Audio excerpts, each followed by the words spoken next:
everyone! Welcome to another episode of the Sia Properties House Tour. So for today's video, yung featured property natin is this brand new ready for occupancy unit dito sa Grand Park Place, Imus. But before we start, please click like, subscribe, and hit that notification bell for more updates. This is Abby Federico, the property host.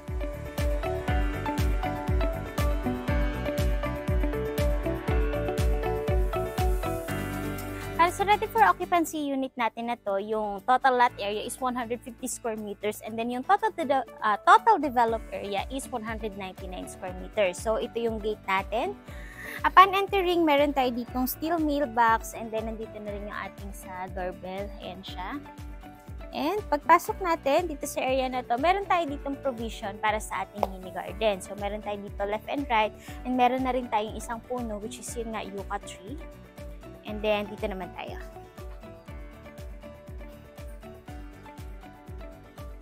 Dito sa ating carport, so this is provision for 2 cars. So, kaya dito kahit dalawang SUV. And then, naka-pebble type naman tayo dito sa flooring. And kung mapapansin nyo, dito sa left side ko, and dito yung mga abang natin in case na gusto nyo magpakabit ng mga cables, telephone. So, nakaabang na yan dyan. So, i-coordinate nyo na lang with your service provider. Dito naman tayo sa left side ng bahay.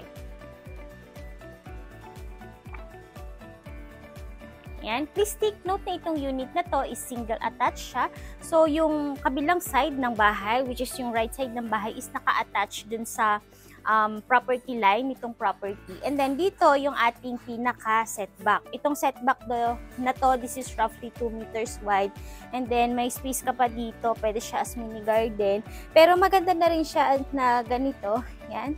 And ito naka-pebble flooring tayo sa side na yan. Dito naman tayo. Yan, ito yung ating service area. And then sa service area natin, ito yung door galing din sa ating kitchen. So service area natin, pwede magpalagay ka ng cabinet sa ilalim. And then yun nga pala, dito sa part na to, dito mo pwedeng ilagay yung iyong automatic washing machine. So may mga abang na tayo dito na outlets, tulad nito, mga outdoor outlets, which is yung brand naman niya is Panasonic. Puntahan naman natin sa likod.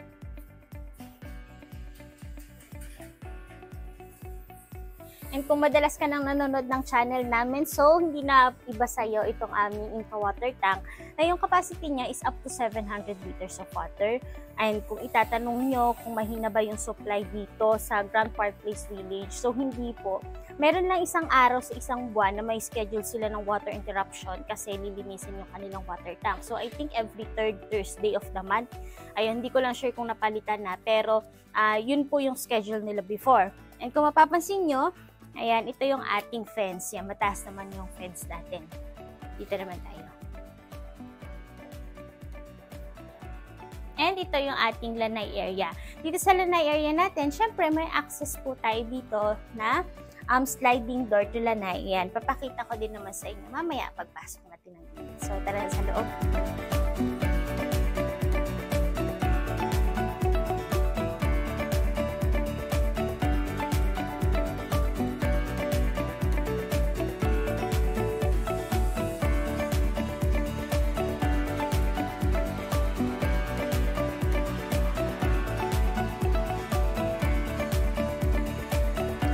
Bago tayo pumasok sa loob, so discuss ko lang yung location nitong project. So dito sa Grand Park Place is along Aguinaldo lang siya. Kaya kung papunta ka Manila or papunta ka ng South, napaka-accessible ng locations nito. And then malapit lang siya sa City Mall and then SM Hypermarket.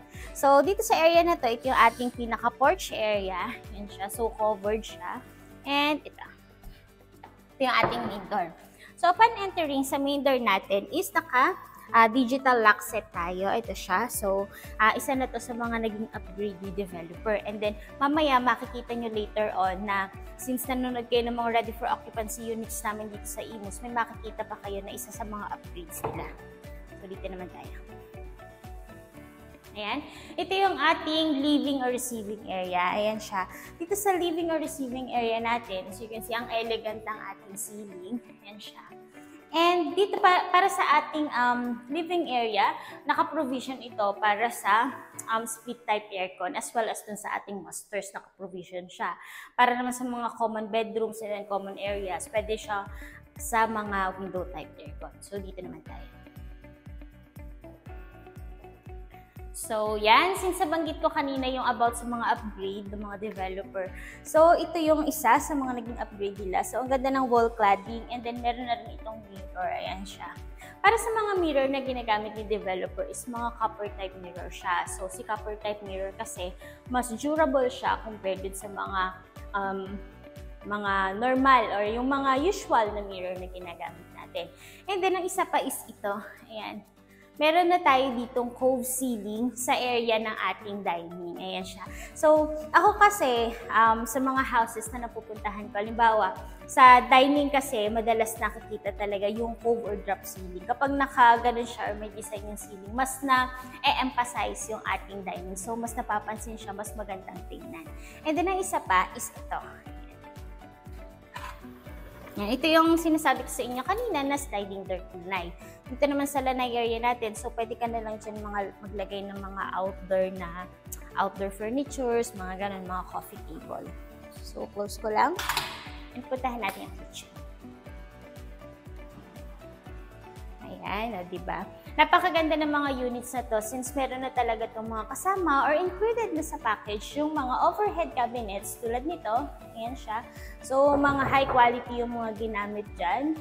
Ayan. And meron na rin tayo dito mga under counter cabinets. As you can see, may naka-note pa dito na do not close this cabinet. Kasi, kakalagay lang or nilagyan po kasi ito ng mga stainless pull-out. Yan, isa na rin siya sa mga naging additional sa developer. Kasi, alam niyo naman, kapag nasa real estate industry kayo, kung hindi kayo mag-i-innovate, so medyo maiiwan tayo dyan. Isa yun sa nagustuhan namin sa developer na to kasi continuous yung innovation nila. Ayan. And dito naman yung ating abang para sa ating mga countertops or gas range. Yan, dito yung mga gas range natin and may mga abang na rin naman itong outlets.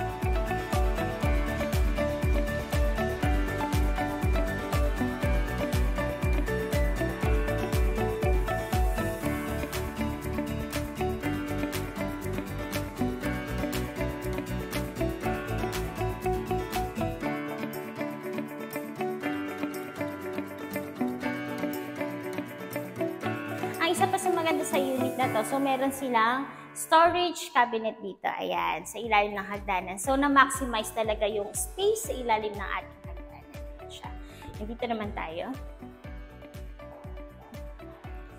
Ayan, dito sa unit na to, so meron pa rin ito na ground floor bedroom. Ito yung ating ground floor bedroom. Ayan, sa ground floor bedroom natin, so meron tayo dito na cabinets. I think yung mga cabinets na tawag dito sa finish nito, ito yung tinatawag na Duco finish yan. Kasi napaka-smooth niya, elegant din yan kasi puti. Yan, mahilig kasi kami sa puti. And then dito sa left side is nandito yung toilet and bath. Ayan, para sa toilet and bath dito sa ground floor bedroom, so floor to ceiling tiles.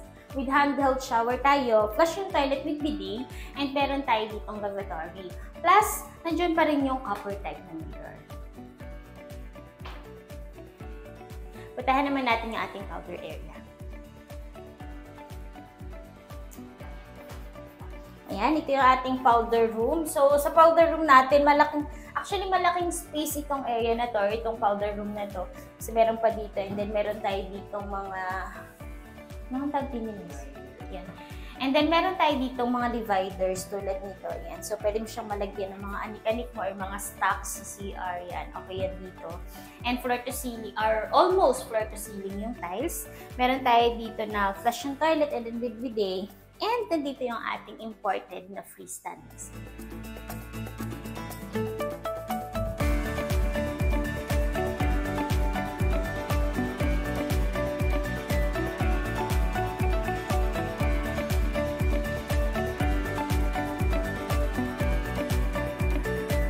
Bago tayo umakyat sa second floor, so recap ko pa rin kung ano bang nandito sa ground floor. So, nandyan yung ating living, dining, kitchen area. Meron tayong bedroom number 1 dito sa ground floor and meron tayo na powder room. So, tara na second floor.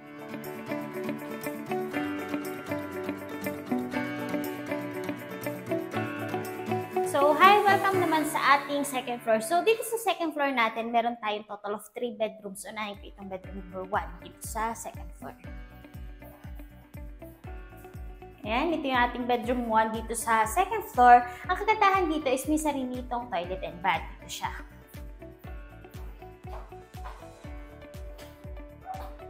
Ayan siya. So, dito sa toilet and bath ng ating bedroom number 1 dito is meron tayo dito para sa ating wet area is may glass shower enclosure tayo. And then as you can see, floor to ceiling tiles yung kabuuan ng CR. Kasi may mga iba kaming projects na hawak na minsan para sa ating dry area. Ito kasi yung dry area. So usually, isang patong lang yan ng tiles or half. Pero si developer is generous siya pagdating sa mga CR. As you can see, dun pa nga lang sa imported na freestanding sink. Yan siya. And may mga abang na rin ito in case na gusto nyo magpalagay ng inyong water heater. Puntahan naman natin yung bedroom number 2.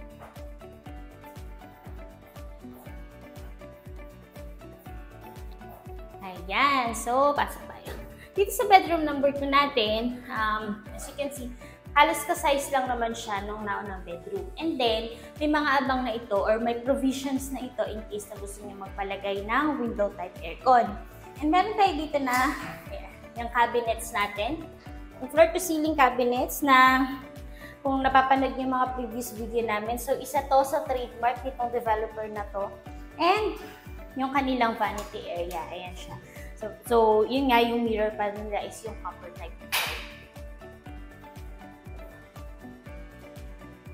Pagdating naman dito sa toilet and bath, so yun, kamukha lang din naman to, or halos ka-size lang din yung toilet and bath ng naunang bedroom. Ang kagandahan kasi sa mga bedrooms dito yun nga, sa mga bedrooms dito sa unit na to, so meron tayong total of 4 bedrooms, included yung nasa ground floor. And lahat yun, may sarili silang toilet and bath. And lastly, puntahan natin yung ating masters.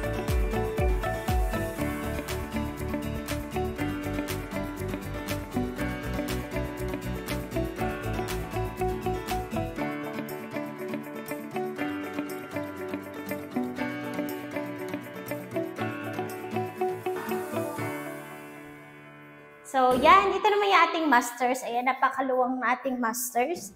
Kahit ilagay mo dito is queen size bed dito sa area na to. Sumandal na ako. Dito sa area na to, pwede ka na lang, ayun nga, queen size bed. And napaka-spacious pa rin nga. Either left or right, may space ka pa. And then, kung mapapansin dito sa may circle na yan, yun yung butas natin in case na gusto nyo magpalagay na inyong window type, split type aircon dito sa master's bedroom. And dito naman sa area na to, ito yung ating cabinets. Ayan siya. Yung cabinets natin.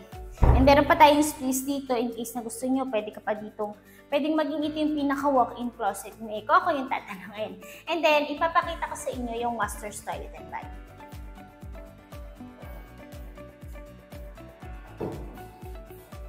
Ayan, ito yung ating master's toilet and bath. Pagpasok mo, dito na yung ating toilet, ayan siya. And nandito yung ating glass shower enclosure.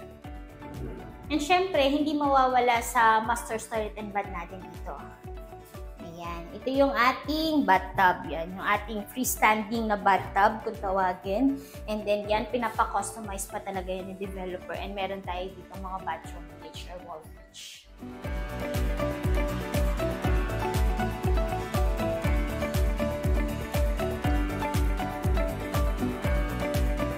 So that's the end of our house tour. Kaya kung nagustuhan mo itong brand new ready for occupancy unit na 4 bedrooms na lahat ng bedrooms is may toilet and bath, and then aside from that, meron pang powder room. So ilalagay namin yung full details, yung properties sa description box and also ang aming contact numbers. Thank you for watching!